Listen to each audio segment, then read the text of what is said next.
The first thing Paige noticed was the color of the light, that strange, washed-out glow that hospitals seem to hoard. It wasn't white, not really. It was something colder, something that made her temples throb like a quiet drum. She gripped the pen the nurse handed her, watching her own signature crawl across the page in shaky, uneven lines. It looked like someone else's handwriting. Maybe it was. Nurse Hutchins, her name printed neatly on a badge that didn't match the exhaustion in her eyes, moved through the discharge process with the precision of someone long past caring. Her motions were quick, practiced, and impersonal. She didn't glance up once. No one at Pinehurst had, not in the 3 weeks Paige had been clear-headed enough to notice the absence. "Your ride is waiting outside," Hutchins said, sliding a thin plastic bag across the counter. Paige stared at the contents. A wallet she didn't recognize, a phone with a spiderweb of cracks, keys to an apartment she couldn't bring into focus no matter how hard she tried. "Sign for your belongings." Paige hesitated, the pen trembling just above the line. "I still don't remember anything." "Your coordinator will fill you in," Hutchins replied, her voice soft but empty, like warmth rehearsed instead of felt. "You've been cleared. You're ready to go." Ready? The word felt misplaced, like it belonged to someone else. Paige tried to dredge up the memory of who had arranged all of this, the paperwork, the release, the mysterious ride waiting outside. She remembered asking yesterday, or was it the day before? Time inside Pinehurst felt thick, slow, syrupy. Days dissolved into one another until they were indistinguishable.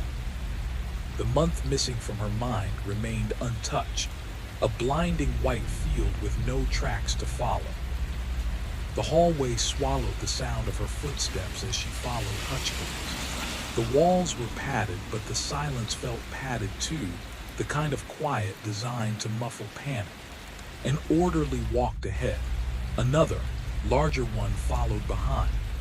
The formation made Paige feel like freight being escorted, not a patient being sent home. Through the reinforced glass of the rec room, she caught glimpses of the others. A woman meticulously peeling threads from a chair cushion. A man frozen before the flickering TV light. Two more sitting far apart, as if an invisible border kept them from drifting closer. None of them looked alarmed. None of them appeared hopeful either. The strangest part was the lack of astonishment, as if every single person here had silently accepted that this was exactly where they were meant to end up. The front doors parted, and cold Vermont air spilled over her. The parking lot stretched out toward the edge of dense autumn woods, trees burning with the overly bright colors of late October. That in-between moment when beauty starts to feel like a warning, leaves too vivid, too crisp, too close to falling apart. Paige paused at the threshold, fingers tightening around the plastic bag.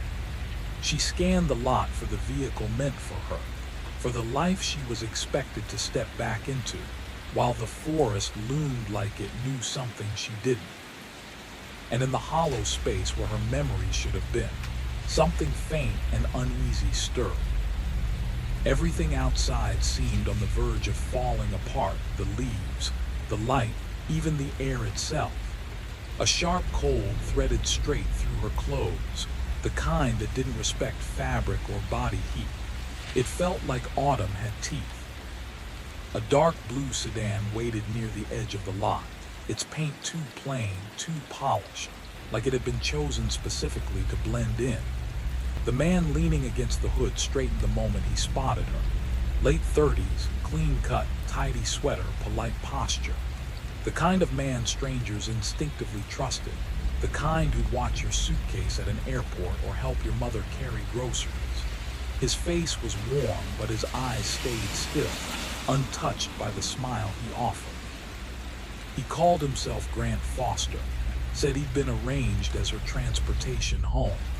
When Paige asked where home was, he answered easily, Burlington, about an hour and a half away. Her sister had set everything up. Her sister would be waiting. A sister. The word slid through Paige's mind like a coin dropped down a well. She couldn't hear it hit bottom. She didn't remember a sister. She didn't remember an apartment. She didn't remember anything that could confirm or deny the story this pleasant stranger was giving her. But refusing him felt impossible. She had nothing else to hold on to. So she opened the car door. The inside smelled heavily of store-brand air freshener. Underneath, it lingered something sweeter and far less manufactured, like fruit left on a counter just a day too long. A quiet wrongness. Grant settled into the driver's seat with a practiced ease. His movements fit the car, the routine, the route, like he'd driven out of this parking lot many times before. "You doing okay?" he asked gently. "If your head starts bothering you, just tell me. We can stop whenever you need." Her fingers brushed the edge of the bandage near her temple, the skin beneath it pulsing. She had tried asking the nurses about her injuries, but every explanation had been shrouded in medical fog. Words that sounded official but explained nothing. Impact hematoma, memory disruption, temporary, permanent, unknown. The first time they'd handed her a mirror, she'd stared at the gash carved above her eyebrow. A thin arc of pink flesh, a smaller mark beside it. They felt like marks she should empathize with, but looking at them had been like examining damage done to a stranger. "I'm fine," she murmured. The car rolled out of the parking spot. Through the windshield, Pinerist rose against the forest like an old mansion that had traded grace for gloom. Once, it might have been elegant. Now it was a quiet vault for undone minds, a place people were sent when the world didn't know what else to do with them. Paige turned in her seat as they approached the exit. Her eyes traced the second-floor windows, the ones belonging to the recreation room. Against the pale afternoon light, 3 figures stood there, shapes pressed close to the glass, unmoving. Watching the car. Watching her. Her first instinct was to tell herself they were just curious, just bored, just anything ordinary. But the longer she looked, the more certain she became. They weren't staring at the car. They were staring at her, as if they knew something she didn't, something waiting just beyond the tree line of this place she was finally leaving. Paige's first instinct was to believe they were wishing her well, some strange, gentle farewell from people who had floated in and out of her fractured days. But something in their stance made her breath catch. Their bodies were too rigid, too intent, too synchronized for anything resembling affection. All 3 lifted their right hands at the exact same moment. 2 fingers pressed against their temples. Tap, tap. Slow, precise. Then their hands dropped, fingers stabbing downward toward the car, toward Grant. Tap, tap, point. Tap, tap, point. Again, again, again. The rhythm was harsh, feverish, each movement hitting with a mechanical urgency that made the hairs along Paige's arms prickle. Their faces were nearly plastered to the glass now, breath fogging the panes, their eyes dark and wide. What are they doing?" she whispered. Grant caught sight of them in the rearview mirror. His expression cracked in an instant, the friendly veneer slipping away like a mask washed off in cold water. What replaced it was thinner, grimmer, and unmistakably afraid. He hit the lock button. The door snapped shut, loud and final in the quiet cabin. "Don't look at them," he said sharply, all warmth erased. "Just don't." But Paige couldn't tear her eyes away. The tapping had sped up, their movements frantic, almost violent now. One of the women, gray hair cut close to her scalp, pressed so hard against the window that her forehead left a smear on the glass. Her mouth was moving, forming exaggerated shapes, desperate syllables Paige couldn't hear but somehow felt. Something was wrong, terribly wrong. Grant stomped the accelerator. The sedan lurched forward, spitting gravel as it shot toward the tree-lined exit. "They're warning me," Paige said softly, the certainty blooming inside her like an instinct older than memory. "They're trying to warn me." Grant's grip tightened around the wheel. "No," he said quickly, too quickly. The words came out flat, practiced like he had rehearsed them. "They're sick, all of them. This is some old superstition they cling to out here, local folklore." His voice was trembling now, despite the confidence he tried to force into it. He glanced at her, then back at the road. "There's a ritual they believe in," he continued. "They call it the mind-rot hex. Nonsense passed down through the woods around here. They think if they tap where their mind is broken, then point at someone with a clear head, the madness travels, transfers. They're trying to push their illness onto you."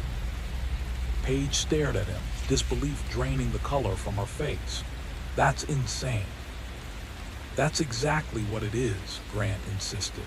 But his hands were white-knuckled on the wheel, his breath too sharp, his explanations too fast. "Your head injury, your memory loss, it makes your mind open, vulnerable. They target people like that. If the ritual hits before we cross the county line." He swallowed. "They think their sickness becomes yours, and they get better." It was absurd. It was delusional. It was the kind of story that belonged inside the walls they'd just left behind. It was also a perfect lie, convenient, tidy, and impossible to disprove. Paige shook her head. "None of this fits, it doesn't make." The car swerved hard as Grant took a corner too sharply. The tires squealed, the trees whipping past in a blur as they merged onto a narrow, twisting highway swallowed by dense forest. Branches arched overhead, weaving into a canopy that filtered the daylight into murky green shadows. A pulsating ache flared behind Paige's eyes, deepening with every beat of her heart. Her vision throbbed at the edges. Grant's voice cut through the hum of the engine. "We just need to cross the county line," he said. 10 minutes, maybe less if I push it." Paige looked back through the rear window. The facility was shrinking behind them, swallowed by trees. But the tapping, the frantic, synchronized tapping, still lingered in her skull, echoing with a meaning she couldn't name but felt deep in her bones. Tap, tap, point. Tap, tap, point. A warning. Or a countdown. Grant pressed harder on the gas, the engine rising to a strained, desperate whine. Paige clutched the armrest, her pulse stuttering with every violent curve of the road. "What happens if the ritual works?" she asked, voice thin. "You'll be fine," Grant said too quickly. "Once we're past the county line, you're safe. Whatever they're trying to do can't cross boundaries. It's tied to the land, old territorial magic, old rules." Paige studied him, really studied him. His jaw was clenched so tightly a muscle twitched beneath the skin. His breaths were shallow, his knuckles bone white on the wheel. He was terrified, or he was performing terror with unnerving skill. The sedan surged forward again, speed climbing far too high for a twisting backwoods road. Paige braced herself, fingers digging into the door handle as the trees blurred into streaks of green and brown. "Why didn't anyone tell me?" she demanded. "They don't talk about it," Grant said, eyes darting to her and back to the road. "It makes the facility look bad. They need funding, reputation. can't admit that patients sometimes slip again because of stuff like this." He gave her a look, not quite pleading, not quite warning, but something in between. "You have to trust me," he insisted. "I know how insane it sounds, but I've seen it. I've seen what happens when someone doesn't get out in time." Paige's stomach churned as the car whipped around another bend. Branches scraped the roof.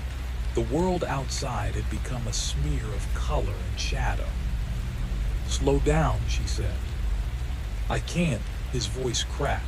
"We're running out of time." "There is no timer," she snapped. 7 minutes, he rasped. "Just 7 more." The road veered sharply left. Grant didn't brake. The tires screamed. The world lurched sideways. Paige felt the back of the car fishtail, sliding, weightless, the vehicle skimming on the edge of control with nothing but speed and panic beneath it. Then something solid slammed into them.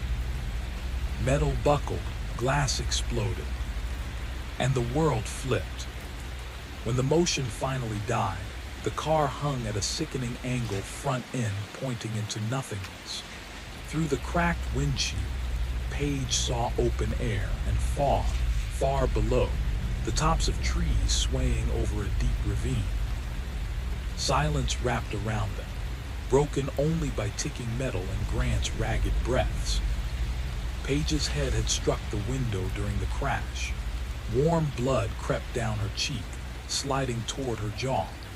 The impact had hit her scar directly, brutally, and the pain was blinding, hot enough to slice through every layer of fog she'd been living in. And with the pain came something else. Not memory, not yet, but the feeling of standing before something she had spent weeks, maybe longer, refusing to face. A door creaking open inside her. Her body remembered, even if her mind still scrambled for footing. She leaned back, breath shaking as the agony sharpened into clarity. The haze in her head thinned. Shapes formed, colors, spaces. A room. Below ground level. Concrete walls. A narrow window near the ceiling. The basement apartment. Her basement apartment. She could almost see it, not fully, but like a photograph in the process of developing. Details blooming in fragments. The low ceiling, the worn carpet. The hum of an old refrigerator. Burlington, graduate school. A version of herself who still believed life followed predictable lines. And then, a shadow. In that apartment. Something or someone standing just outside her memory's reach. Pudja tried to chase it, but pain surged again, pulling her back into the broken car hanging over the ravine. Her breath hitched, the world sharpened. Something terrible had happened in that apartment. Something she had forgotten. Or something someone had made her forget.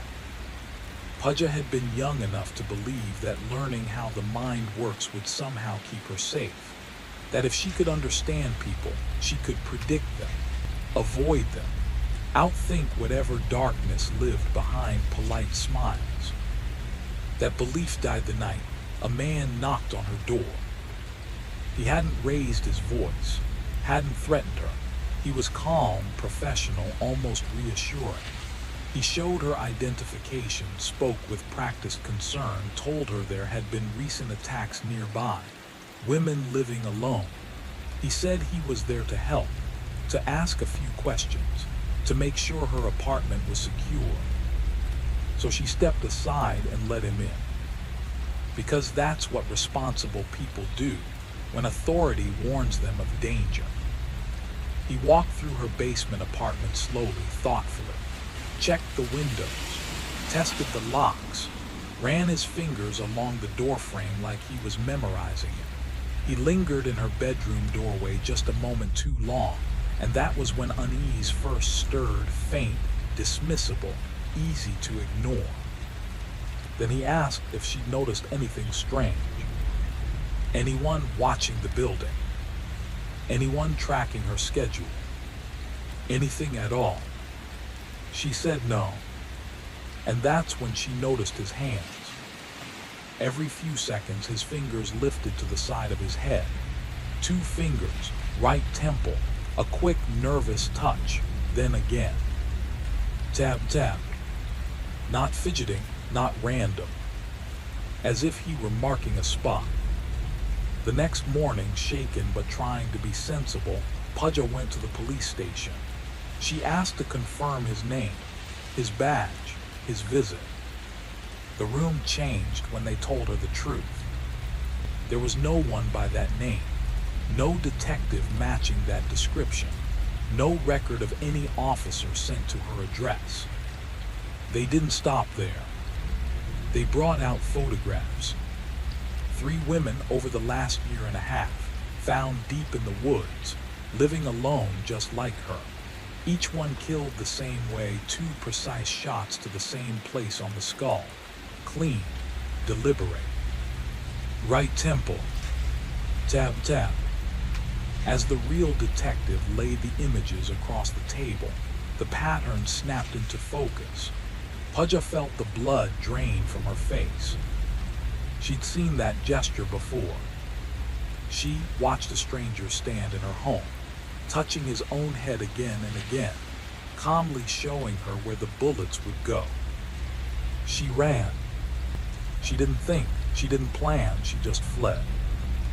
Later, she would understand how foolish that was, leaving the station, refusing protection, believing distance alone could save her. But fear doesn't make careful decisions. Fear makes distance feel like safety. She drove north, avoiding highways, taking narrow roads she thought no one would track. She crossed into Hutwell County before exhaustion and terror blurred everything into black. What happened after that had been erased. Until now.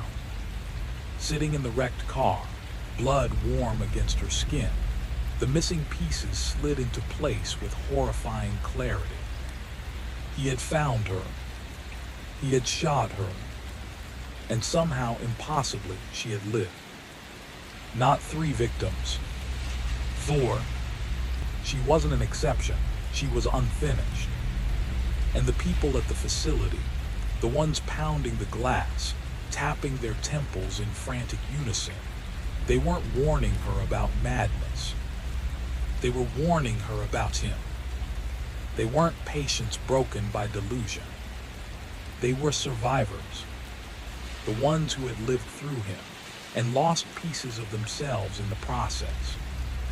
And Grant Foster, the man driving her away from help, racing county lines, inventing rituals and timers, wasn't protecting her from something ancient in the woods.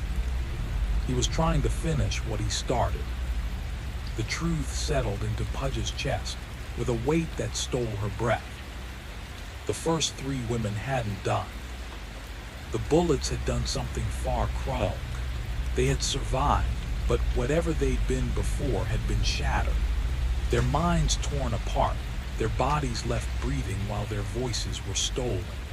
They hadn't been sent to Punrust because they were dangerous or delusional. They were sent there because no one could understand them. Until they saw him. Until the man who destroyed them walked through the parking lot, alive, whole, smiling. They hadn't been performing a curse. They had been screaming in the only language left to them. This is what he does. This is where he shoots. And he's right there. Pudja turned her head slowly. Grant was reaching for the glove compartment, moving with deliberate care in the slanted car. Blood traced a thin line down his face from a cut near his brow, making him look briefly human, briefly fragile. But his eyes were steady. The compartment popped open. Inside lay a small handgun, dark, unremarkable, designed for closeness, for precision, for silence. "Don't," Pudja said. He looked at her. There was no friendliness left now. No performance. Just calculation, the same look someone wears when deciding whether to brake or plow through what's in the road. "You remember," he said. Pudge's fingers closed around the door handle. The car creaked softly, balanced on the guardrail, hovering over the ravine. One wrong movement could send them tumbling into open air. But staying still meant something worse. She spoke quietly, the ritual. Grant finished it without emotion. There was never a ritual. She swallowed. The women at the facility. "Mine," he said. The word was simple, flat, neither proud nor ashamed. He told her he'd believed they were dead. He was usually meticulous, but something had gone wrong with those three. They lived. By the time he learned the truth, they were already cataloged, nameless, buried in the system as trauma cases no one would ever question. "No one saw the pattern," Pudge said. "Until you," he replied. She had been meant to vanish the same way. 2 shots, right temple, close enough to be certain. She should have died instantly. But when he returned, she was gone. A blood trail vanished into the trees. He had followed it for hours. Pudge didn't remember running, didn't remember the shots, but the emptiness inside her suddenly had shape, like scar tissue stretched over something poison. "The police found me," she said. "Yes," Grant replied almost fondly. "Eventually." She'd been half frozen, bleeding, confused. Her mind more damaged by exposure than by the bullets themselves. To the authorities, she wasn't a victim of violence, just another young woman who'd driven into the mountains intending to end her life, then hesitated too late. No weapon, no identification. So they sent her somewhere safe, somewhere quiet, somewhere full of women who had already met him. And as the car trembled on the edge of the ravine, Paige finally understood the last cruel irony. Pinehurst hadn't been where the danger began. It was where the survivors waited. For him to come back. Or for one of them, finally, to remember enough to stop him. The smell hit her next, sharp, metallic, unmistakable. Gasoline. She heard it too, dripping somewhere beneath the dash, each drop slow and deliberate, like a clock counting down in liquid form. Paige forced herself to speak. "You work there." "Volunteer," Grant said calmly. "Medical transport for the county. Best position I ever found." He shrugged slightly as if discussing a hobby. People alone, people fragile, long drives, no witnesses. The car groaned again, metal flexing. It shifted just enough to make Paige's stomach flip. "I didn't expect them to release you so soon," he continued. "I thought you'd be inside for years, but then I read your file, memory gone, no recall of the incident, and I realized this was perfect." Another creak. The front end dipped a fraction farther into open air. "I drive you somewhere quiet," he said evenly. "I finish what I started, and no one asks questions. Just another patient who couldn't adjust back to the world." He glanced at her, almost amused. "There was never a sister. I told them I was a family friend handling your care. They were grateful someone stepped in. Hospitals like closure. They don't like loose ends." The dripping grew louder. The gun, which had rested loosely between them, lifted. The barrel centered on her face. "I'll give you this," he said. "The story worked. Fear makes people hungry for explanations. Give them one and they'll swallow anything." Paige's hand tightened on the door handle. The car was balanced on a knife's edge, rear wheels barely anchored, front hanging over the ravine. One sharp movement and gravity would take over. but staying meant something worse. "They'll figure it out," she said, steady despite the terror clawing at her throat. "The women inside, they tried to warn me. Someone will notice." Grant leaned closer. The car dipped another inch. "They can't," he said softly. "That's the point. That's what the bullets do." His eyes were cold now, proud. "They can't speak, can't organize thoughts. All they have left is repetition, emotion without language, and no one understands it." He had designed them that way. A perfect cage built inside their own skulls.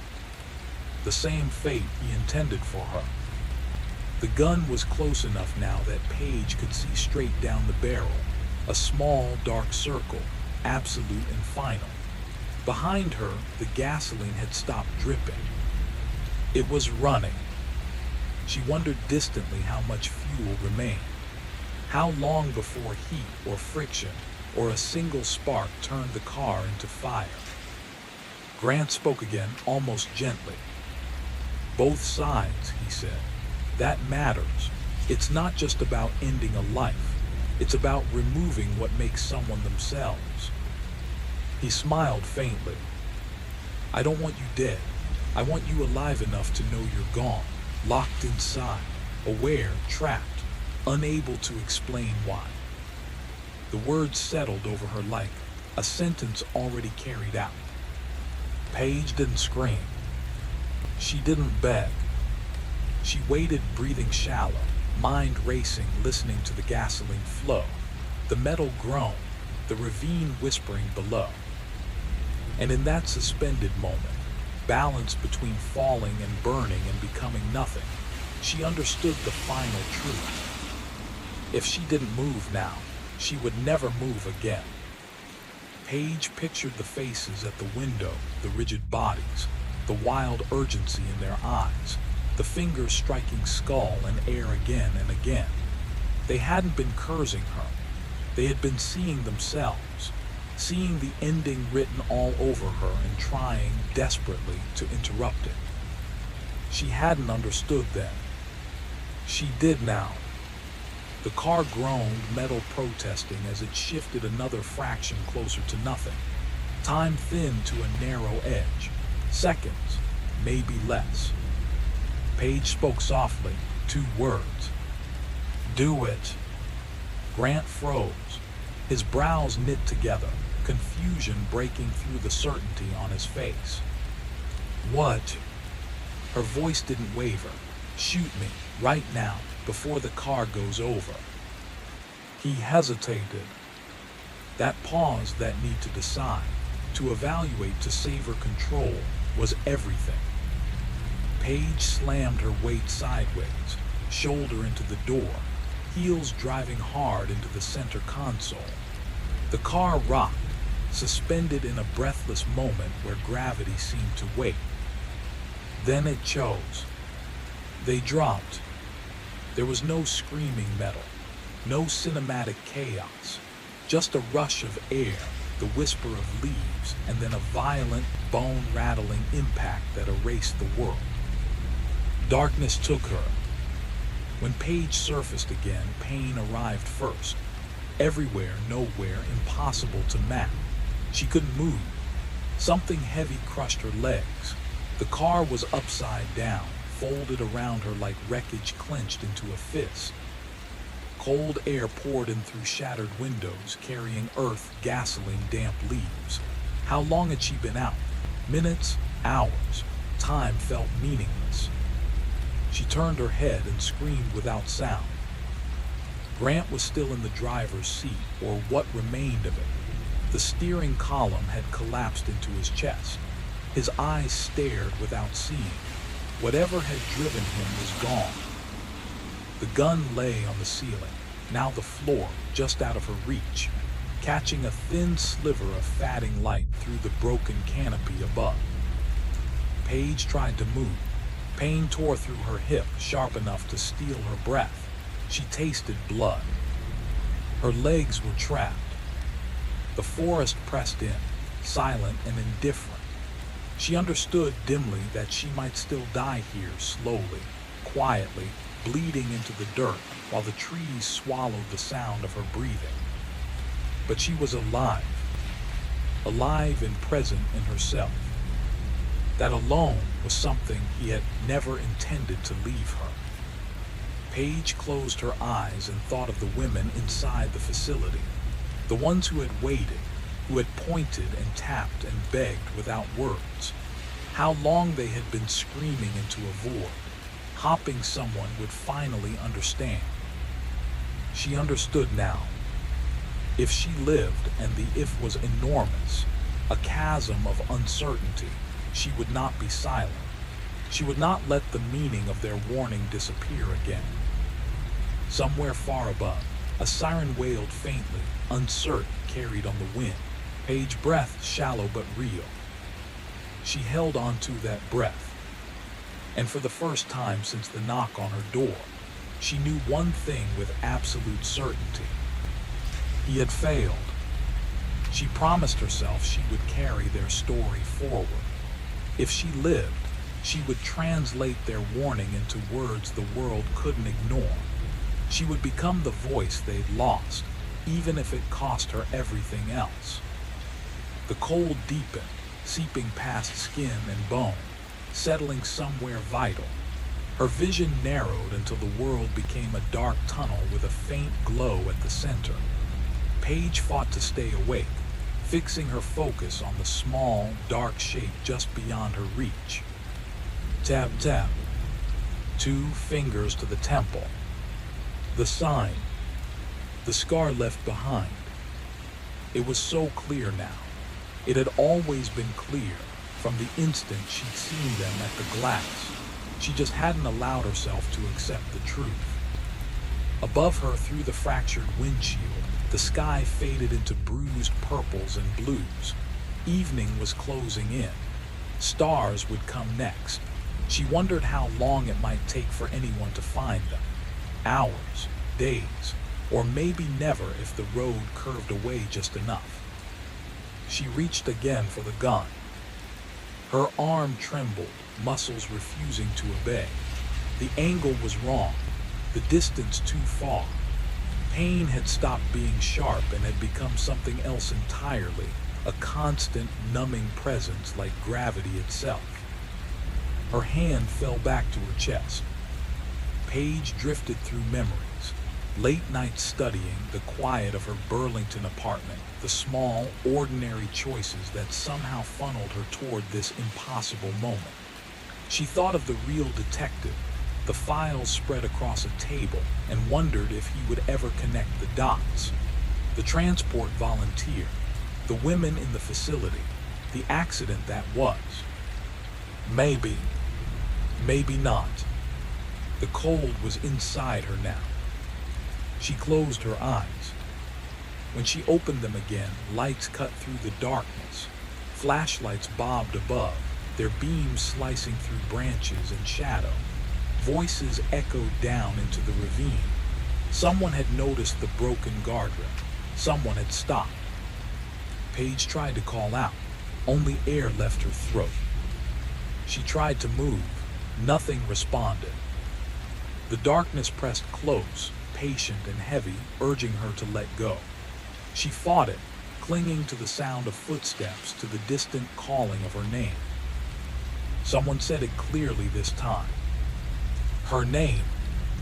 They had found her. Hands touched her, careful, practiced, real. She wanted to tell them everything. About Grant. About the women. About the gesture that meant danger, that meant memory stolen instead of life taken. The words were sharp and urgent in her mind. But they would not cross the distance to her mouth. Something inside her head had shifted, torn loose maybe from the crash, maybe from the bullets long ago. The bridge between thought and speech was broken. She was lifted gently, freed from the twisted metal that had held her. Cold air washed over her face as she was carried upward, out of the ravine, toward light and voices and the promise of survival. As darkness finally closed in again, Paige held on to one final certainty. Even if she could no longer speak it, the truth was still alive. And someday, somehow, it would find a way to be heard. Warmth touched her face, blankets wrapped around her shoulders. A voice cut through the ringing in her ears, steady and close. "We've got you, you're safe, stay with us." Paige tried to answer, tried to gather everything she knew and push it through her mouth. But what escaped her throat wasn't language, just a fractured sound, raw and unshaped. The noise of something that had once been human, reaching for words it could no longer find. They lifted her onto a stretcher. As she was raised, her vision narrowed to a thin frame of sky above her, vast, distant, uncaring. The same sky that had watched over the others. The same sky that would remain long after all of this faded into forgotten reports and shallow graves. She tried again. She needed to tell them there were more victims, that the danger had worn a smile and a badge and driven people home, that 3 women were locked away, screaming without voices, waiting for someone to understand what their hands were trying to say. But the sentences were gone. The meaning remained, sharp, intact, trapped behind damaged pathways that would no longer carry it outward. Paige lifted her hand. To the paramedics, it probably looked like fear, like a plea for reassurance.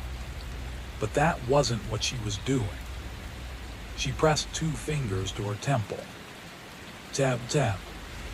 Then she pointed back toward the wreckage, toward the still shape twisted in the metal below. Tap, tap, point. One of them caught her hand gently, squeezing it with practiced kindness. "You're okay," he said. "We've got you." He meant comfort. He missed the message. Paige felt it then, the fog creeping in, thick and inevitable. The same fog she had seen in the eyes of the women behind reinforced glass. Words slipping away, connections dissolving, thoughts losing their edges. She tried once more. Tap, tap, point. "She's confused," someone said nearby. "Possible brain injury." They moved faster. Lights flared. The world tilted as they carried her toward the waiting ambulance. Paige watched the scene pull away, the broken guardrail, the dark wound of the ravine, the place where she had almost died, or maybe had died in every way that mattered. She thought of the women in the facility, of how they had warned her, of how she hadn't understood until it was already too late. Now she was one of them. The 4th, another woman holding the truth inside a damaged mind, another witness unable to testify, another warning reduced to emotion no one could translate. The danger for now was gone, but the knowledge of it, the shape of it, was permanent. Tap, tap, point. That was all she had left. A gesture that carried everything and meant nothing at all. The doors slammed shut, sealing her inside a box of light and motion. The ambulance lurched forward. An oxygen mask was fitted over her face, cool plastic pressing against her skin, the hiss of air loud and rhythmic. A needle slid into her arm. Tape pulled tight. Hands moved with calm precision, voices steady, practiced, untouched by fear. They spoke about her as if she were already somewhere else. Vitals, pupils, trauma, neurological response. Paige caught fragments, but the words refused to stay whole. Meaning slipped away the moment she reached for it, like trying to hold rain between her fingers. She knew these sounds were important. She knew they were about her. That was all. She lifted her hand again. 2 fingers to her temple. Tap, tap. Someone noticed. A pause. A note of concern entered the room. "Neurosigns don't look good," a voice said. "Repetitive motion could be post-traumatic confusion." Let psych know. The word psych floated past her without weight. It didn't frighten her. Nothing did anymore. Through the rear windows, she watched the forest slide backward into darkness. Tall black shapes, cold stars, the place where everything had ended and begun and ended again. The world receded, and with it the last illusion that she would ever fully return to it. She understood what came next. A hospital bed, bright lights, machines, then assessments, tests she would fail without knowing how. Eventually, the quiet realization that she could no longer live on her own, that something essential had been broken beyond repair. They would find a place for her. Maybe they would send her to Paralysis. The thought should have filled her with terror. Instead, it brought a strange, fragile calm. At least there she wouldn't be alone. At least there would be others who understood without needing words. Women who had lost the same thing she was losing now. Women who knew what it meant to be awake inside a mind that no longer translated itself to the world. They would stand together at the windows. They would lift their hands. They would perform the old, wordless signal. Tap, tap, point. Not to stop what was coming, because it was already over, but because the knowing never left. Because the danger lived on, preserved inside damaged tissue and broken circuits, permanent even when the man was gone. The truth they could never say. The warning no one could hear. The ambulance sped on, carrying Paige toward whatever shape her life would take now. Behind them, the forest closed its jaws. By morning, there would be almost nothing left, a twisted guardrail, faint scars on the asphalt, the subtle unease that clings to places where something unforgivable has occurred. But Paige would remember. Not with sentences, not with names. Her body would remember. Her fingers would remember, tapping against her temple in an endless, unconscious loop. Her arm would remember how to point, again and again, trying to direct attention to something no one else could see. A memory without language. A message without sound. Tap, tap, point. The final alphabet of the silence. The last vocabulary of those who knew and could never tell. Story 2, The Boy Who Fed Santa. The words unsettled Neil more than they should have. Wind didn't stop. Drafts didn't pause to listen. He straightened, brushed soot from his fingers, and told himself this was what happened when a quiet child found a new idea and decided to live inside it. Wesley was 6. 6-year-olds believed in Santa, in monsters under beds, in rules that only made sense to them. Go play, Neil said gently. Breakfast in 10. Wesley nodded, obedient as always, but as he stood, his eyes lingered on the fireplace a second too long. His hand slid down the glass as if he were saying goodbye to something on the other side. That night, Neil woke at 2:17 a.m. He didn't know why at first, just the familiar half-panicked certainty that something in the house had changed. The room was dark. Carla slept beside him, breathing evenly. The heater hummed, fighting the cold.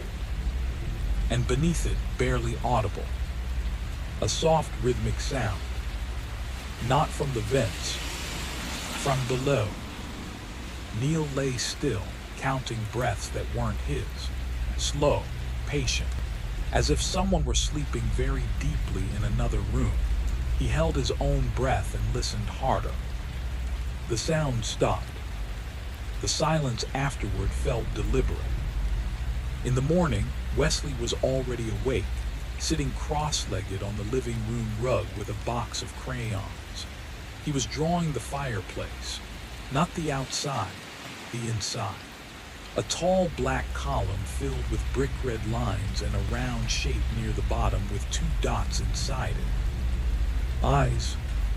Neil asked him what it was. Santa, Wesley said without looking up. Carla laughed from the kitchen. It's a little early for that, honey. Wesley shook his head. He's early this year. That should have been the end of it. Children said strange things all the time. Neil went to work, answered emails, forgot about chimneys and breathing and drawings with eyes. But over the next few days, the house grew colder. Not the thermostat, Neil checked that twice, but a deep bone-level chill that clung to the living room. The glass fireplace doors fogged faintly from the inside, as if something warm were pressed close to them. Carla complained about drafts. Neil resealed the windows. Wesley stopped playing in his room. He spent hours kneeling in front of the fireplace, whispering. When Neil asked who he was talking to, Wesley answered patiently, as if explaining something obvious to someone slow. He gets lonely, he said. It's dark up there. Neil told him to stop. Wesley frowned, not angry, not scared, just disappointed. He brings things, the boy said, if you're nice. That night, Neil found the pantry open. A sleeve of cookies was gone, not eaten, placed carefully on a plate in front of the fireplace. A glass of milk sat beside it, already warm, the surface trembling slightly. Neil snapped. He pulled Wesley away, raised his voice louder than he ever had, demanded to know where he'd learned this. Carla stood frozen in the doorway, pale and silent. Wesley didn't cry. He doesn't like yelling, he said softly. And from the chimney, a sound answered. A slow exhale, heavy and satisfied. The damper, which the inspector had sworn was rusted shut, groaned. Soot trickled down the bricks like black snow. Neil grabbed a flashlight, ignoring Carla's protests, and forced the glass doors open. Cold air rushed out, thick with the smell of ash and something older, sweet, rancid, alive. He shined the beam upward. The light caught on brick, then on something else. Skin, pale, stretched tight against the curve of the chimney, pressed flat like a spider clinging to stone. A face emerged slowly into the light, eyes reflecting white, mouth too wide, teeth worn smooth as if from years of scraping brick. It smiled, and above Neil's shoulder, Wesley waved. He says thank you, the boy whispered. He was so hungry. The house on Mercer Drive was sold again the following spring. The listing mentioned good schools, low crime, original fireplace never used. The buyers noticed the chimney sometimes made noise at night, especially in winter. A settling sound, they assumed. Old houses did that. They locked their doors after the 10:00 news. They never thought to lock the fireplace. His square blackened with years of soot. He placed the cookies inside carefully, one by one, and then set them in a small pile in front of the fireplace, arranging them just so. Neil's stomach nodded. Wesley, what are you doing? He asked, keeping his voice calm but firm. The boy didn't look up. His tiny hands hovered over the cookies for a moment, as if waiting for permission. Then he whispered, he's hungry. Neil blinked, who's hungry? Wesley finally turned his dark eyes toward him, steady and unwavering. Santa, he's in there. He comes for the cookies. He's always hungry. Neil laughed nervously, forcing it past the unease curling in his chest. You mean Santa Claus? He's real, Wesley said simply. No hesitation, no doubt. I feed him so he doesn't get mad. The words made Neil's laugh falter. He knelt beside his son, peering into the little ash door. Nothing, just soot and shadows. The air smelled faintly of cold ash and old wood, but no warmth, no life. "You've been feeding him every day?" Neil asked, heart thudding in his chest. Wesley nodded. "He likes cookies, milk, sometimes little toys. I give him what he wants." Neil swallowed. "And he talks to you?" Wesley shrugged, as though the idea of speaking wasn't necessary. "He breathes. That's enough." Neil felt a chill rise through him. Not the kind of chill that came from late November in Texas. It was deeper, older, threaded with something inhuman. He reached for Wesley's shoulder. "Come on, son. Let's get ready for lunch." But Wesley stayed kneeling, hands pressed together in quiet ritual, eyes focused on the dark column of bricks above him. Neil could only watch, a knot of unease tightening in his chest as the boy murmured softly, "Don't forget the cookies tomorrow." And somewhere deep in the house, from the sealed chimney, Neil could have sworn he heard the faintest exhale, patient and deliberate, like someone, or something, had been waiting all along. The evening had already begun to chill, the kind of cold that seeps into your bones unnoticed until you shiver without warning. Neil stood in the living room, glass of bourbon untouched in his hand, the amber liquid catching the last glow of sunset. The house was empty, silent, until a faint rasp reached him from the fireplace. A sound so human, so impossibly strange, it made his pulse spike, like someone trying to breathe through a collapsed windpipe, shallow, wet, urgent. Neil froze. Every instinct screamed to retreat, but curiosity edged him forward. He approached the glass door slowly, each step measured, alert to sudden movement. Beyond the glass, shadows pooled in impossible darkness, and the rasping continued. Inhale, exhale, steady, alive. "Hello?" Neil's voice wavered, soft, almost childlike, a whisper against the pressure of the house. The sound stopped, a long, taut pause that left his ears ringing with the echo of nothing. Then again, fainter now, yet unmistakable. Someone or something was breathing inside that sealed void. Neil should have opened it, should have lifted the glass and confronted the blackness directly, but a deeper, older part of his brain froze him. Some silent warning whispered, "Once you open that door, there's no closing it again. You can't unknow what's inside." Instead, he called in help.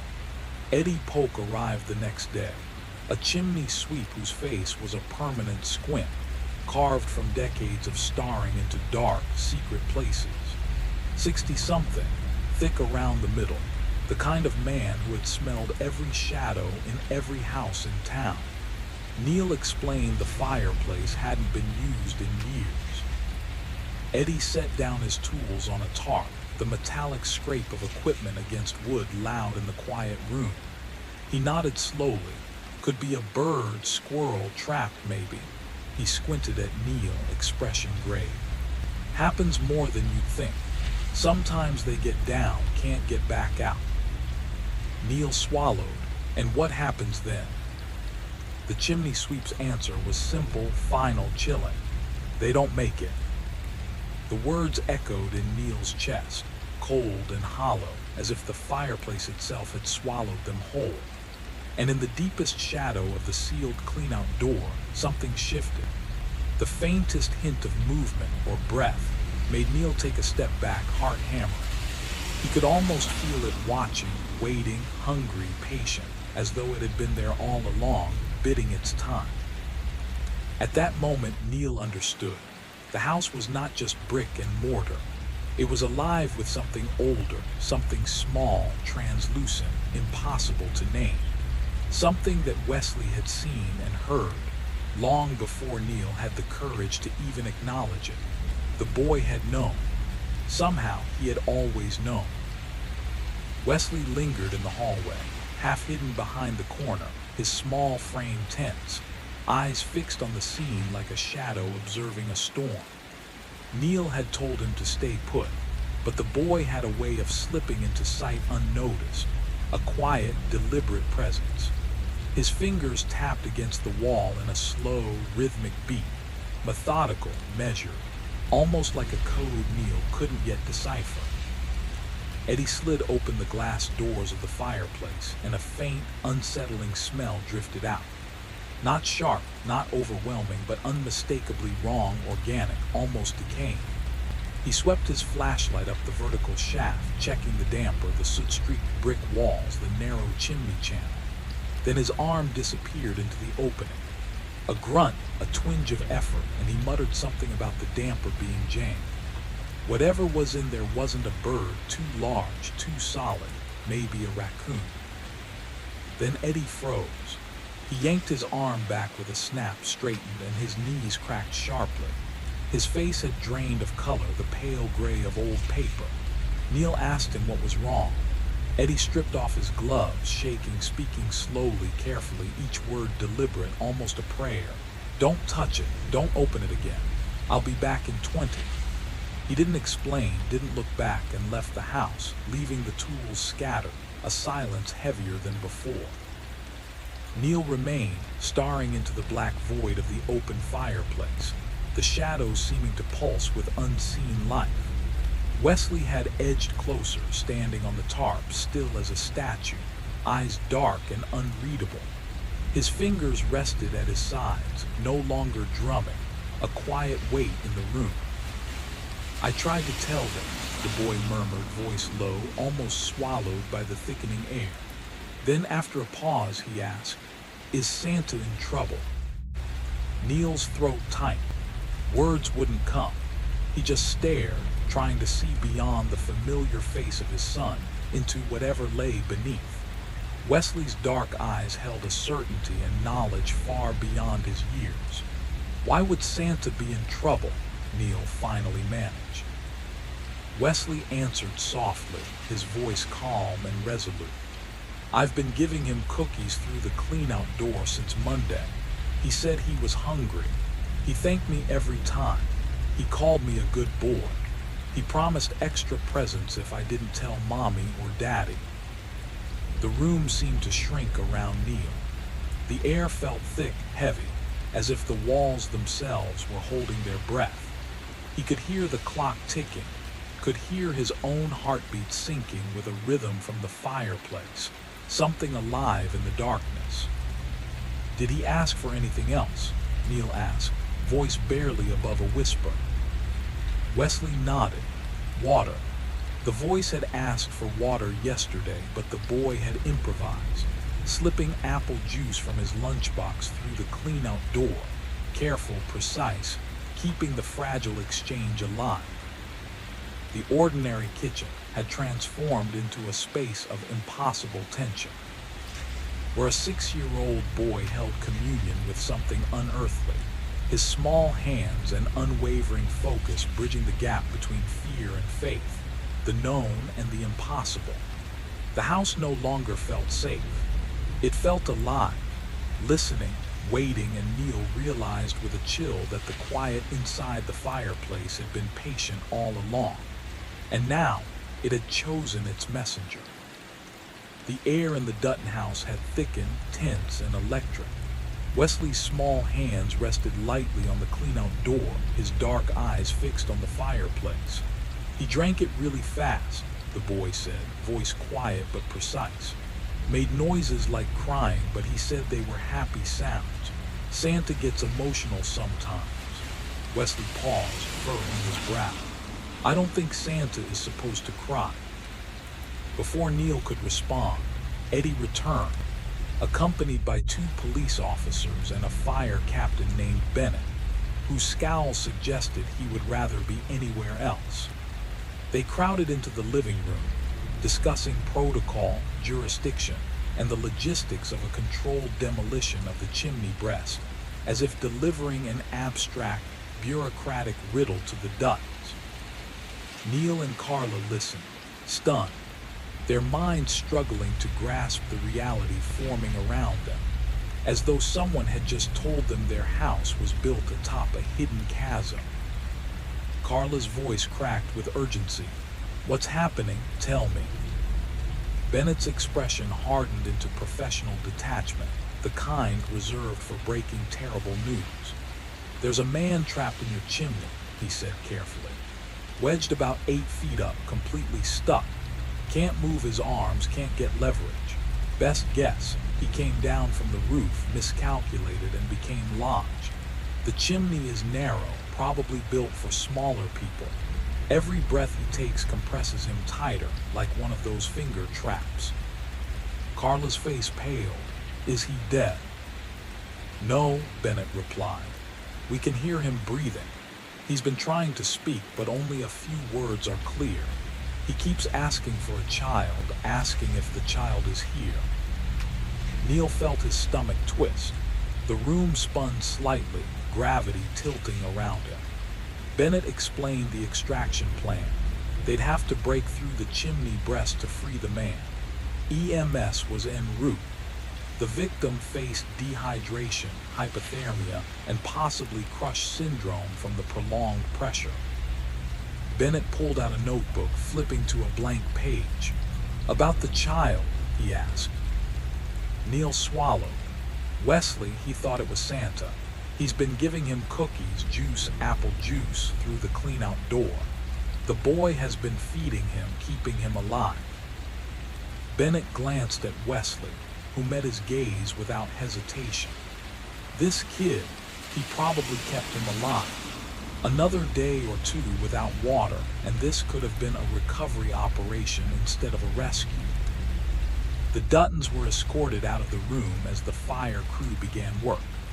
Power tools screamed, brick dust drifted like gray snow through the living room, and the house seemed to shiver under the assault. Wesley remained upstairs, safe in his room as instructed, the faint echo of his small voice still lingering in the hall. Carla sat at the kitchen table, hands clasped, knuckles white, heart hammering. "I don't understand," she whispered. "He's been breathing for nearly 2 weeks. Why didn't anyone act sooner?"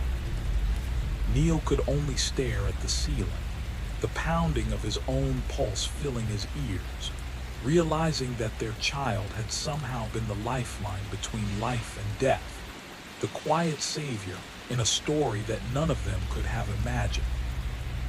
Neil reminded her that they had called someone, a sweep, eventually. Eventually, Carla's voice kept rising, climbing past reason and into panic. "After almost 10 days. 10 days, Neil. What if he died? What if he died in there because we didn't listen to our own child?" Neil tried to answer, but the words stuck. The guilt had already settled between them, heavy and unmoving like silt at the bottom of a pond. They should have known, should have trusted Wesley, should have acted sooner. The screaming began just after 3. Not the mechanical shriek of drills and saws. This was different. This was human. It erupted the moment the fire crew breached the tightest point of the chimney and tried to pull the man free from the narrow shaft where he'd been trapped for 14 days. At first it was thin and high, almost fragile. Then it climbed, stretched, warped, until it stopped sounding like something a person should be able to make. It was the sound of fear stripped down to its rawest form. The sound of something whose sense of being human had been crushed away, leaving only panic and instinct. Carla clamped her hands over her ears. Neil didn't move. He sat frozen at the kitchen table, listening to a man unravel, thinking about his son kneeling patiently by the fireplace, offering cookies through a small metal door, believing he was doing the right thing, believing he was being good. The screams broke down into wet, broken gasps, worse somehow. Lungs that no longer remembered their purpose, a throat that couldn't turn thought into language. Then nothing. The silence afterward was complete. They carried the man out on a stretcher, strapped down. an oxygen mask fogging with each shallow breath. Neil caught a glimpse as they passed, gaunt, filthy, skin pale and lifeless like something unearthed after too long underground. His eyes were open but vacant, unfocused. His hands moved constantly, fingers twitching against the restraints, grasping, reaching, repeating the same small motions again and again. A paramedic murmured to the fire captain. Neil heard fragments drift across the room, compression injuries, severe dehydration, possible infection, psychological trauma. But it was the last part that lodged in his chest. They didn't know if the man would ever be able to explain what had happened. After the ambulance pulled away, a detective arrived to take their statements. His name was Harold, younger than Neil expected, with the tired politeness of someone who had learned how to carry horror without letting it show. The man's name, he explained, was Dale Wickham. Multiple warrants, burglaries, drugs. He'd likely chosen the house for its distance from the street, the privacy, watched their routines, waited until the timing was right, used the oak tree in the backyard to reach the roof. Then he'd tried the chimney. A terrible miscalculation. The flue was too narrow. Once stuck, every breath had driven him deeper into the trap. No way up, no way down. Neil asked why he hadn't shouted for help. Harold hesitated. He probably did, he said gently, at first. Then he added, after a while people stopped. That night, after the house was quiet again, Neil stood alone in the living room. The fireplace was shattered now, bricks torn away, its dark secret exposed. He imagined the narrow shaft above it, the darkness, the slow passing of time. Upstairs, Wesley slept. In the days that followed, the questions came. Therapists, social workers, doctors who spoke carefully and wrote things down. They said Wesley hadn't done anything wrong. They said he'd acted with compassion, intelligence, empathy beyond his years. But sometimes, late at night, Neil would hear his son's fingers tapping softly against his bedroom wall. A slow, thoughtful rhythm, as if he were still listening, still paying attention.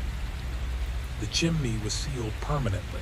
The house sold the following spring, and every year when December came, Neil would think about how close belief and danger can be, how easily innocence can be used, how a child's kindness had been the only thing standing between a man and death, and how, for 2 long weeks, something had been breathing in the dark, kept alive by cookies, apple juice, and a boy who only wanted to do what he thought was right. Harold nodded slowly, taking it all in, his pen poised but barely moving. The story sounded almost unbelievable, yet the calm, measured way Wesley spoke left no room for doubt. This was no imagination. This was a child recounting a direct experience, a 2-week vigil with someone trapped inside the walls of his own home. Neil watched silently, the weight of it pressing on him like a physical thing. Every detail, every careful word from his son, reinforced the terror they had all narrowly avoided.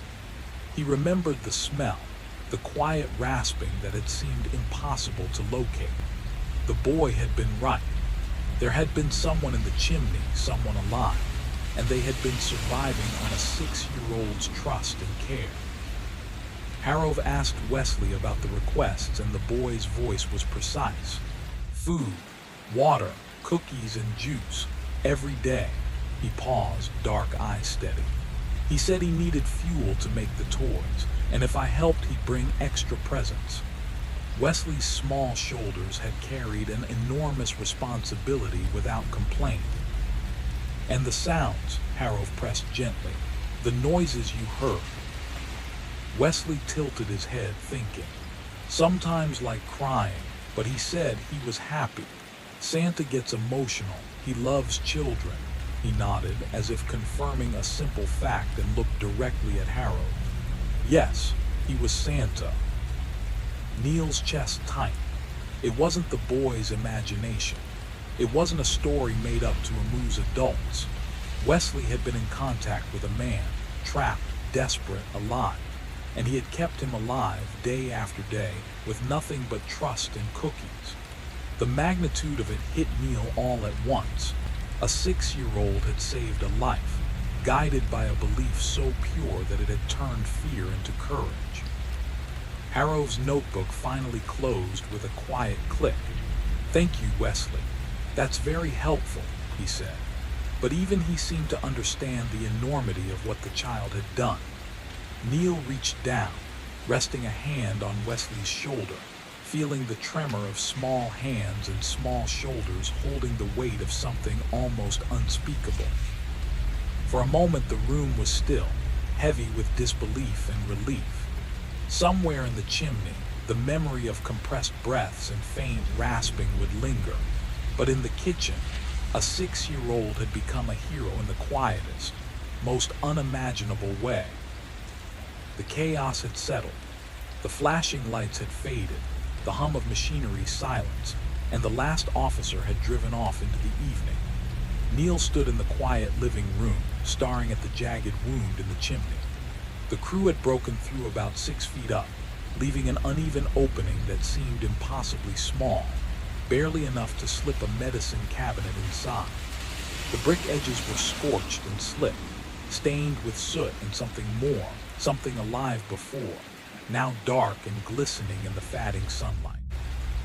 He swallowed hard, imagining the narrow, suffocating shaft where Dio Wickham had been trapped. Barely 2 feet across, a coffin of brick that tapered at the top. 2 weeks of being pressed into darkness, of lungs burning and hope dwindling, with no one coming except someone had come. A small, unexpected hero. A 6-year-old boy with cookies and juice, delivering care through a narrow door, believing he was helping Santa Claus. Wesley slipped silently beside him, his dark eyes unreadable, watching the broken chimney as if it held secrets the world would never understand. The boy asked softly, "Is Santa going to be okay?" Neil looked down, heart tightening into those calm, calculating eyes, and spoke the truth. "It was Santa," he said. "It was a man who got stuck and needed help." Wesley's gaze remained steady, absorbing the explanation with the patience of someone older than his years. "But the voice said it was Santa," he murmured. Neil nodded. "Sometimes bad people tell lies, especially when they're afraid or hurt or trapped. They hope someone will help if they believe them." The boy tilted his head, turning the idea over inside his mind, filing it with the precision of a mind that cataloged every detail of the world. "Why would he lie?" he asked. Neil took a deep breath, because he was scared. He was stuck in pain, and he thought if you believed him, you might help. Wesley's small hand drifted to the rough edge of the broken bricks, fingers brushing the blackened surface of the chimney. "I did help him," he said quietly. Neil nodded, his voice almost catching. "Yes, you probably saved his life. Detective Harrow said so." The boy's eyes lingered on the shaft, tracing the long vertical darkness that climbed toward the roof. Then he spoke again, calmly, with a clarity that sent a shiver down Neil's spine. "So, if it was Santa, I was talking to a liar for 2 weeks." Neil's chest tightened. "Yes," he said. Wesley nodded slowly, as if confirming a law of nature he had just discovered. "Liars shouldn't get cookies," he added with certainty. Neil managed a small, rueful smile. "No, not this one," he agreed. Wesley processed this silently, his gaze turning inward. Then he rose and walked toward the stairs, small frame vanishing around the corner. Neil remained, staring at the gaping chimney, feeling a cold weight press into his chest, a heaviness that had nothing to do with the winter air drifting in.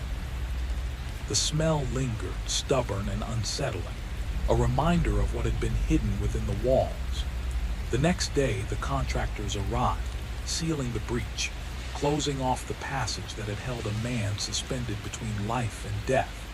Yet even as the bricks were mortared and the dust swept away, the echo of those 2 weeks of fear, bravery, and a child's unwavering faith remained etched into the house and into Neil's memory forever. The boy, frustration mingling with disbelief. "Someone else," she repeated, voice sharp, echoing off the walls. Wesley tilted his head, dark eyes steady, small fingers brushing the blocks in front of him. "Maybe," he said again, calm as if he were stating a fact about the weather, not the theft of a treasured gift. Carla's hands tightened on the bottle, knuckles white. Neil appeared in the doorway, sensing the rising tension, and knelt beside his son. "Wheeze, honey, do you know anything about this?" he asked gently, voice measured, though his stomach twisted with the same unease that had been settling over the house for weeks. Wesley looked at him for a long moment, then nodded ever so slightly. "I smelled it," he said. "I brought it here." Carla's eyes widened. "You brought it where?" she asked, alarm climbing in her tone. The boy didn't answer immediately. Instead, he reached into a small nook inside the block structure he had built, a hidden passage among the towers and bridges he had carefully constructed, and produced the empty bottle. He set it on the floor between them, his small hand resting lightly beside it. "I thought it needed to be safe," Wesley said quietly, voice almost a whisper. "It could go anywhere else and get lost. Here it stays." Carla felt her frustration falter, replaced by a chill that ran down her spine. "Safe," she echoed, staring at the boy and then at the tiny architectural fortress he had built. Neil, too, felt the weight of it, the precision, the intent, the eerie quiet that seemed to settle over Wesley whenever he focused on these hidden spaces. The house itself seemed to lean in closer, the lingering perfume mixing with the stubborn scent from the chimney, as if the walls were holding their secrets tighter than ever. Carla exhaled slowly, trying to steady her voice. "Wesley, we can't just hide things in the house, especially expensive things," she said, more to herself than him. The boy tilted his head again, dark eyes inscrutable. "It's safe," he repeated. And in that moment, Neil realized that whatever haunted the chimney had left its mark, not in fear or words, but in the quiet, meticulous ways his son now navigated the world. Every hidden corner, every careful placement, every act of protection, even of something as small as an empty perfume bottle, was a response to a danger that most adults couldn't see, couldn't understand. Neil looked around the room, at the faint haze of scent lingering like a memory, at the precise, impossible towers of blocks, and he felt that cold, creeping awareness again. The house remembered. Wesley remembered. And the invisible threads of that 2-week ordeal were still alive, woven into the very fabric of their lives. Carla put the bottle down gently, exhaling a long breath, eyes softening as she finally knelt beside Wesley. "Just promise me you'll tell us if anything else happens, okay?" she said. Wesley nodded, returning to his structure as if nothing had shifted at all. And Neil, standing behind them, understood. The house would never be ordinary again. Not after what had happened in the chimney, not after the weeks of whispered breaths and a child's quiet heroism. The scent would linger, the memory would linger, and so would Wesley's careful, watchful way of keeping the world safe, one hidden corner at a time. Kitchen table, hands folded, watching Wesley with a quiet intensity that made the room feel smaller, heavier. Neil and Carla sat opposite him, still trying to process the story their son had quietly, methodically revealed. Harrow's voice was calm but precise. "Wesley, can you tell me again about the food?" he asked, leaning slightly forward. Wesley nodded, fingers brushing the edges of the block towers he'd built earlier. Cookies first, he said. Then apple juice. Then hamburger. He was hungry. The voice said it needed protein to pull the sleigh. That's why I gave it to him. Carla's hands trembled in her lap, the perfume bottle still clutched like a talisman. Neil felt a tightness in his chest, a mixture of disbelief and awe. And the perfume? He asked softly. Wesley explained calmly, as though recounting the most ordinary fact. The meat smelled bad, really bad, so I sprayed him with Mommy's perfume. He cried at first, but then it helped. Harrove listened, pen hovering above his notebook, but he didn't write. He let Wesley continue, letting the boy's quiet, unwavering voice fill the space. I knew it was bad meat, Wesley added. Mommy always throws it away when it's brown and slimy, but the voice said it was hungry, and I wanted to see what would happen. Neil felt his throat tight, realizing the careful logic his son had applied in a situation that defied reason. 2 weeks of feeding, a man trapped in a chimney. 2 weeks of small hands delivering sustenance to someone who could barely move, guided only by a child's courage and curiosity. Harrove finally broke the silence. Wesley, you may have saved that man's life, he said quietly, looking at the boy with a weight that acknowledged both danger and heroism. Wesley tilted his head, considered it, and nodded. Yes, he said simply. I helped him. I was good. Carla reached out, fingers brushing his hair, voice trembling. You were brave, Wesley. So brave. Neil exhaled slowly, watching the boy return to his blocks, placing each piece with exacting care. The room was quiet again, but now it carried a tension, a gravity that lingered like the scent from the chimney, like the memory of every whispered breath. Harrove stood, gathering his notes. We'll document everything, for the record. You did exactly what was needed, all of you. His gaze lingered on Wesley for a moment longer, and Neil could see the respect in his eyes, the recognition of something almost impossible to understand. As the detective left, Neil and Carla sat together, looking at their son. The house was quiet, but the weight of those 2 weeks pressed on them, an invisible force weaving itself into the walls and the air. Neil realized that in the midst of fear, of confusion, of smell and darkness and impossible circumstance, Wesley had seen something most adults couldn't. A call for help, a life in danger, and the simple truth that even a child could make a difference. And in that quiet, heavy December evening, Neil understood something he hadn't before. Courage wasn't about size or strength or knowing all the answers. Sometimes courage was a 6-year-old boy standing in front of a chimney, bringing cookies and apple juice, and choosing to see what no one else had seen. Sat frozen, her hands pressed to her mouth, unable to interrupt the torrent of words that spilled from Neil. The kitchen felt impossibly small, the air thick with tension, fear, and disbelief. Upstairs, the rhythmic clicks of Wesley's blocks punctuated the silence between Neil's accusations, a haunting counterpoint to the horror he was trying to articulate. Neil's voice trembled but didn't break. He wasn't just helping, he was running tests, measuring responses, seeing how far he could push someone trapped, starving, broken, and he enjoyed it. Carla shook her head, eyes wide, trying to reconcile the child she knew with the image Neil painted. That can't be true, she whispered. He's 6. He can't. That's not. He's just a boy. Neil turned toward her, desperation etched into his face. No, Carla, he's a boy, but he understood. Every cookie, every sip of juice, every rotten piece of meat, it wasn't play. He was experimenting, observing, learning. And he wasn't scared. He was fascinated, disappointed the experiment ended before he could see more. The words hung between them, impossible and heavy. pressing down like the walls of the chimney that had held Dale Wickham captive.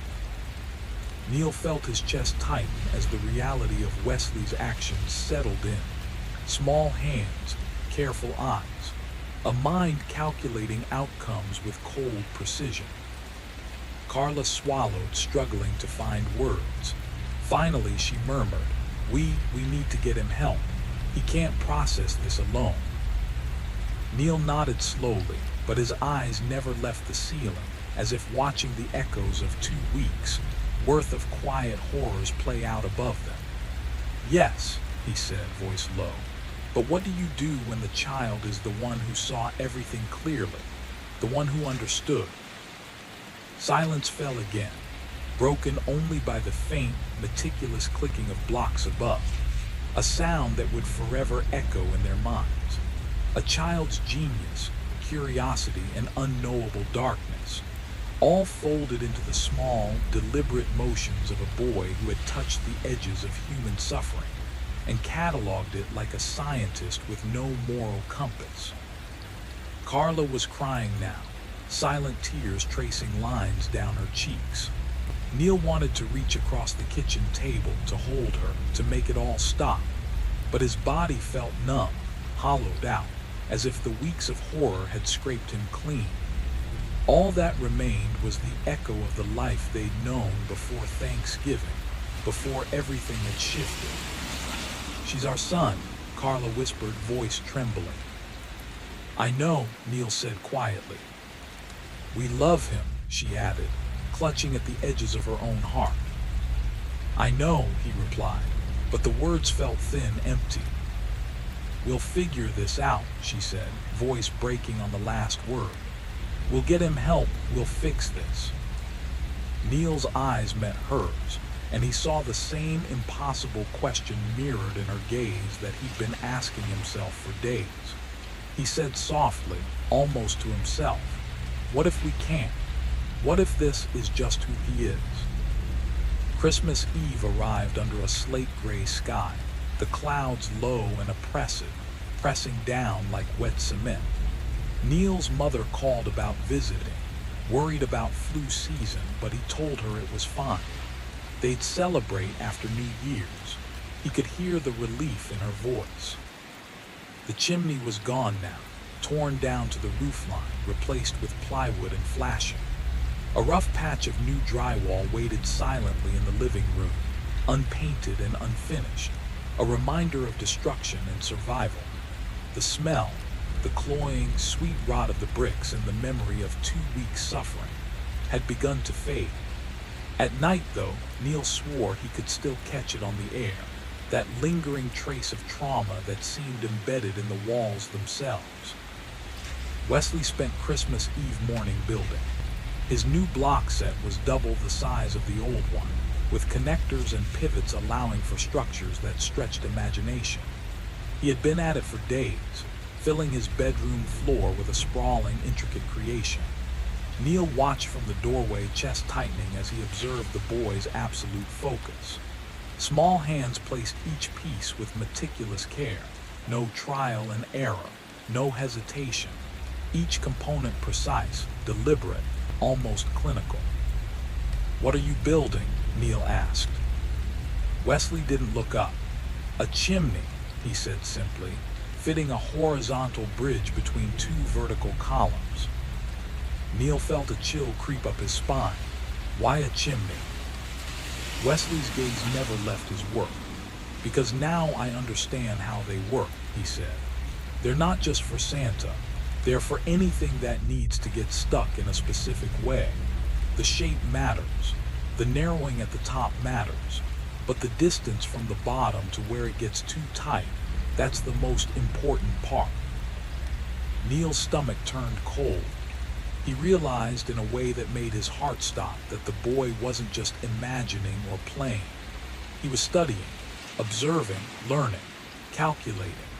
Every piece, every measurement, every line of the structure reflected a mind cataloging rules, limits, and consequences.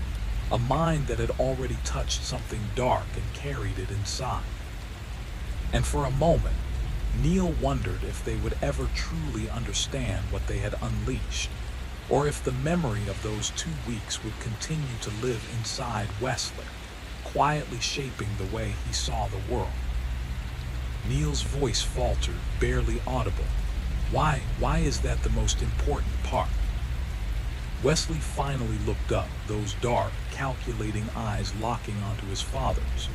Because that's where hope dies, he said, calm and precise, like stating a fact about gravity or the way ants carry crumbs. When you can see the opening at the bottom but you can't reach it anymore. When you know exactly how far safety is, but also know you'll never get there. That's the part that matters.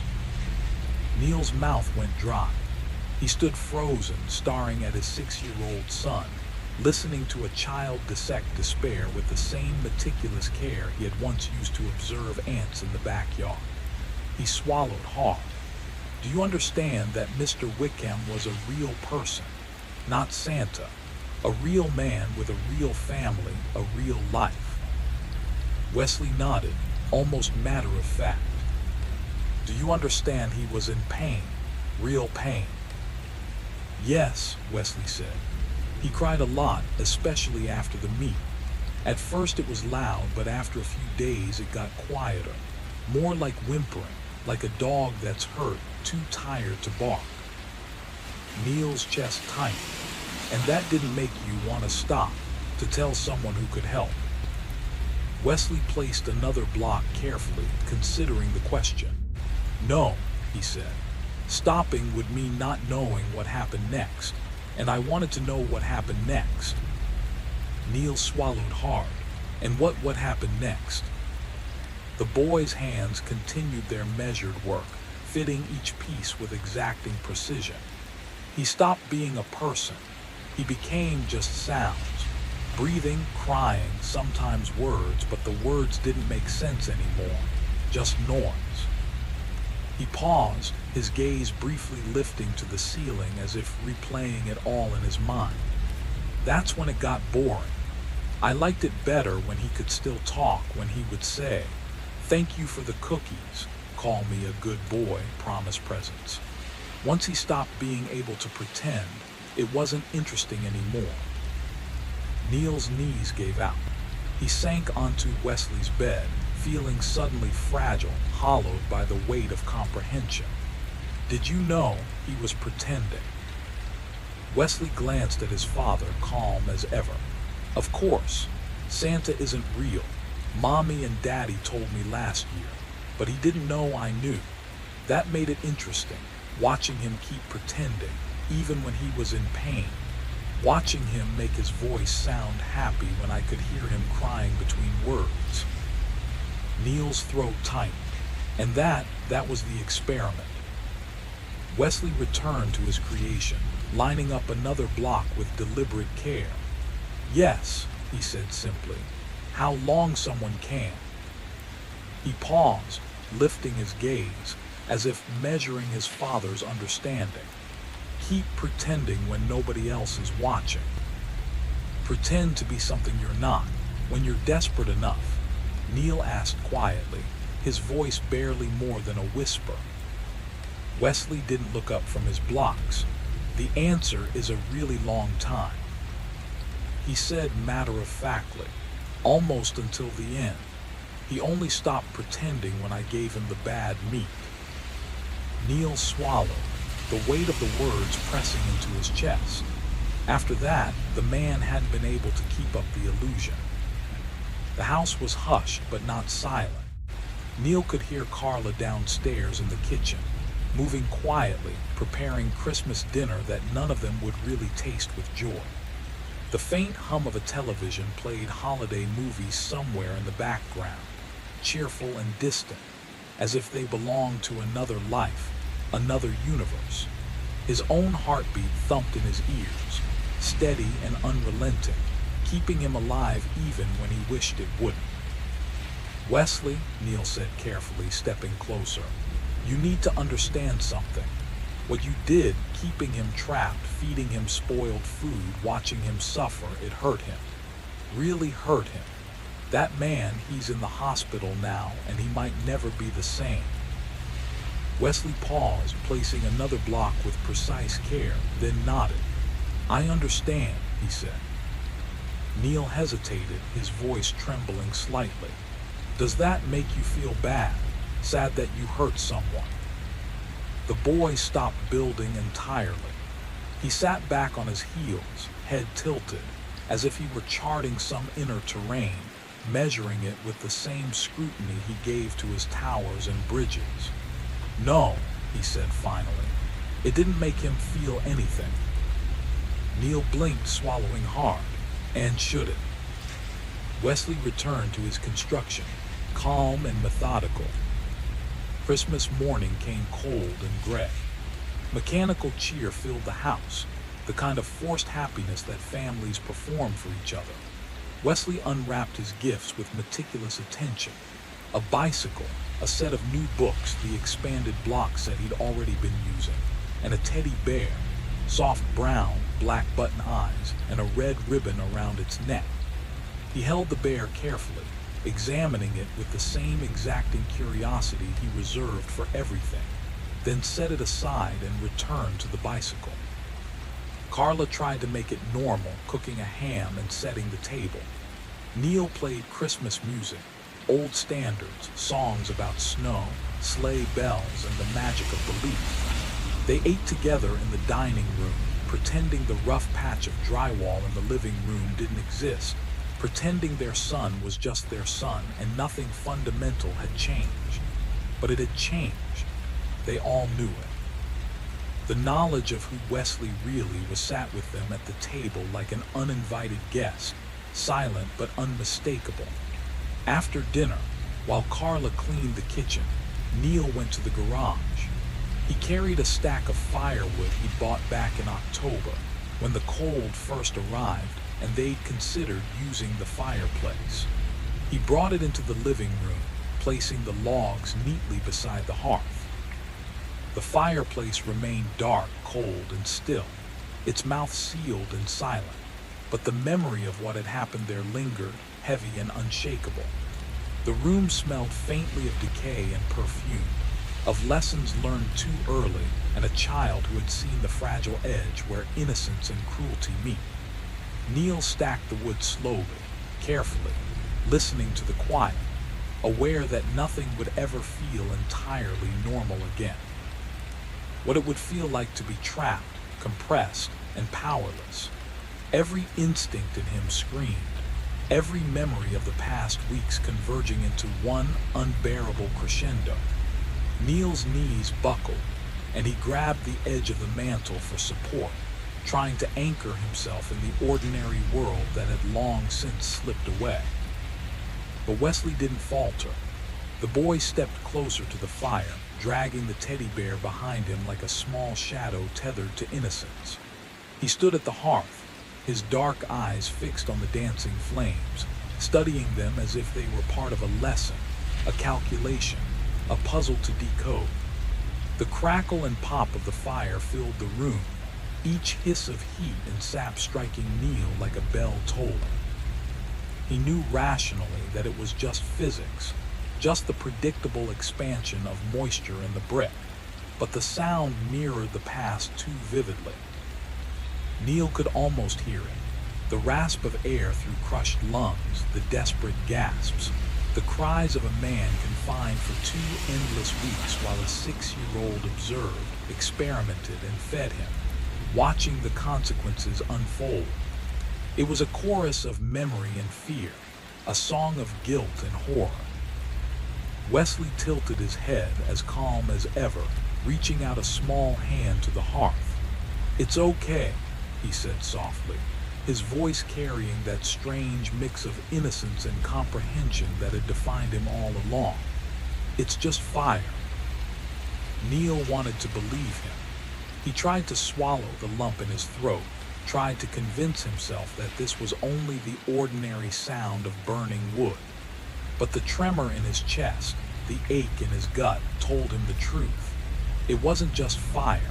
It would never be just fire. The boy sat down cross-legged on the rug, placing the teddy bear carefully in front of him. He watched the flames, observing, cataloging, understanding as he always did. Neil sank to the floor beside him, feeling the heat wash over him, feeling the weight of 3 weeks compressed into that quiet, flickering moment. And for the first time, Neil realized something profound and terrible. The fire could warm them, could illuminate the room, could chase away the chill. But it could never burn away the memory, never erase the architecture of despair that his son had built, piece by careful piece, in the heart of their home.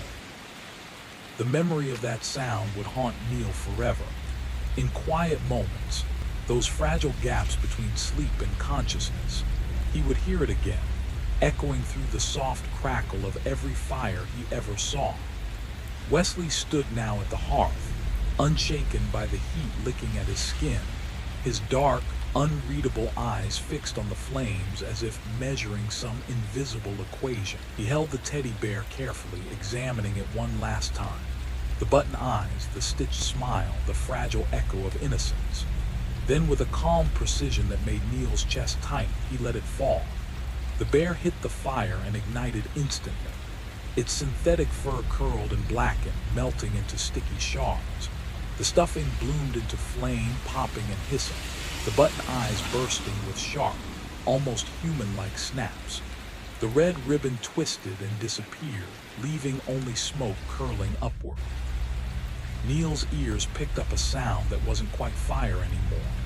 A wet, guttural resonance that clawed at the edges of his mind, dragging him back into those 2 weeks of horror.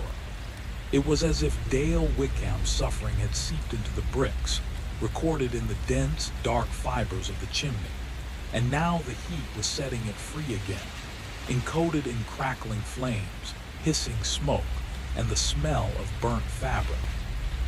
Carla appeared in the doorway, a dish towel clenched in her hand, stopping mid-step. She froze, seeing Wesley unmoving, watching the fire with that calm, unblinking stare, the teddy bear consumed in the flames. Her face lost color, and for a heartbeat, Neil thought she might scream, might pull the boy back, but she didn't. She recognized the absence there. No guilt, no shock, no human empathy, nothing familiar at all. The sound built, rose to a peak, then snapped away, leaving only the ordinary crackle of firewood and the whisper of heat moving through the room. Reality returned with cruel normalcy, the sound nothing more than moisture bursting in the wood, physics doing its quiet work. But Wesley didn't look away. He continued to watch the bear burn, calm, deliberate, as though the fire were a lesson he alone could comprehend. Carla turned to Neil, really turned, her eyes wide and trembling, asking silently the question neither wanted to face. Her hands twisted the dish towel into frantic knots, and in a voice so quiet it nearly disappeared beneath the Christmas music playing from the kitchen, she whispered, "Did you see him do that?" Neil nodded. She searched his eyes for something, confirmation, understanding, perhaps hope, but found none. She asked again, noting the timing, the fire already burning when he acted. Neil confirmed it. She traced the sequence in her mind. The bear built in secret, the boy's methodical planning, the fire consuming it while no one else watched. They stood there, a fragile triangle of family, husband, wife, son, around the hearth. Smoke curled upward, ghostly and thick, clinging to the sealed brick that had once imprisoned Dale Wickham's body and mind. The remnants of the bear smoldered in the embers, a final testament to what had happened and what their son had done. And Wesley reached for the remote, calm and exact, as though nothing extraordinary had occurred, as though the world was still made of blocks and rules and experiments, and not of broken men, scorched fabric, and a father's silent terror. Wesley reached for the coffee table, snatched up the remote, and flicked the television to full volume. Bright, cheerful voices filled the living room, cartoon animals tumbling through impossible adventures, their laughter and squeaks cutting sharply against the low hiss of the dying fire. The scent of burned synthetic fur lingered faintly in the air, mingling with the ever-present undertone of something rotten long absorbed into the brick. Neil tried to move, to step forward, to do something, anything, to change the moment, to rewrite what had already been done, to prevent what might come next. His legs refused him. He froze, a silent witness to his son sliding onto the couch, the remote clutched in his small hand. Carla's breathing had sped up, shallow and tight. The dish towel twisted in her fingers, knuckles taut, eyes locked on Wesley's profile, lit by the flickering firelight, trying to make sense of him, to find words, any words that could untangle this impossible scene. But there were none. Wesley didn't look at them. His gaze remained fixed on the flickering screen, peaceful, blank, entirely contained within himself. Then, in a voice soft and flat, barely audible over the cartoon's chirping, he spoke. "It's okay." Neil's throat tightened. The fire crackled. The cartoon animals sang and shouted, oblivious to everything but their own worlds. Wesley paused, then added after a moment, "I asked for a new one this year anyway." He said it with the same calm precision that had carried him through 2 weeks of orchestrating something horrifying. Another pause. His eyes never left the screen. That one was broken. The flames in the hearth burned lower, smoke curling thin and fragile toward the ceiling. In the kitchen, Christmas music continued, soft and persistent, carols about snow, dreams, and the magic of believing. Neil felt Carla's hand slip into his. Cold, trembling fingers, but she held on tight and he didn't pull away. Together they stood, watching their son, 6 years old, small for his age, otherwise perfectly normal according to the pediatrician, sitting there like a shadow of some inner world they could not enter. Their son, who carried his mother's dark, unreadable eyes and his father's habit of absolute stillness when thinking. Their son, who built impossible towers, watched nature with unsettling intensity, and had spent 14 days performing an experiment on a man barely clinging to life. Their son, who knew exactly what he had done and felt nothing at all. Outside, the December wind pressed against the windows, rattling the eaves and whistling around the sealed cavity where the chimney once had been. The house creaked and settled, breathing in its own way, adjusting to its altered form. And inside, Neil and Carla stood, hands entwined, hearts heavy, eyes locked on the boy who would forever carry that quiet, terrifying knowledge, as the night pressed in and the fire dwindled to embers. Wesley picked up another cookie from the plate on the coffee table, lifting it with careful, deliberate movements. He ate it slowly, each bite measured, his dark eyes fixed unwaveringly on the television. The cartoon animals leapt and laughed across the screen, their cheerful voices singing of friendship, daring adventures, and the magic that comes when you believe. Around him, the fire in the hearth smoldered down to glowing embers. The teddy bear was gone, vanished into ash and smoke, yet the faint, clinging scent of something rotten lingered in the room, stubborn and unshakable.